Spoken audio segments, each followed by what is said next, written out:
कुणबी समाज पंचायतच्या जागेवर अतिक्रमण, तहसीलदारांकडे तक्रार दाखल।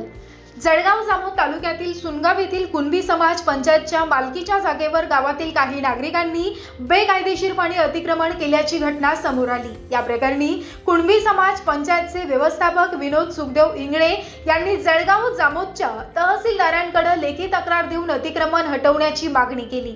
तक्रारदार विनोद इंगळे यांनी दिलेल्या अर्जानुसार मौजा सुनगाव येथील नजूल शीट नंबर 5 प्लॉट नंबर 729 क्षेत्रफळ 2562.20 चौर मीटर ही जागा शासकीय अभिलेखाप्रमाणे चौकशी पंजीनुसार आणि सिटी सर्वे नकाशानुसार कुणबी समाज पंचायतच्या मालकीची आहे। या जागेचं व्यवस्थापन विनोद इंगळे यांच्या कुटुंबाकडे असून त्यांचे आजोबा कैलासवासी लक्ष्मण माधव इंगळे यांचे नाव या जागेवर कायम आहे। आजोबांच्या निधनानंतर या स्थितीचा फायदा घेत गावातील काही नागरिकांनी या जागेवर असलेलं जुनं कुंपण तोडून टाकलं। तसेच विनोद इंगळे यांना दमदाटी करत त्या जागेवर नवीन तारेचं कुंपण घालून बेकायदेशीर कब्जा मिळवला। ही जागा पिढ्यानपिढ्या इंगळे कुटुंबाच्या ताब्यात असताना देखील करण्यात आलेलं हे कृत्य पूर्णपणे बेकायदेशीर असल्याचं अर्जामध्ये नमूद करण्यात आलं। या अतिक्रमणामुळे समाज पंचायतच्या कार्याला बाधा येत असून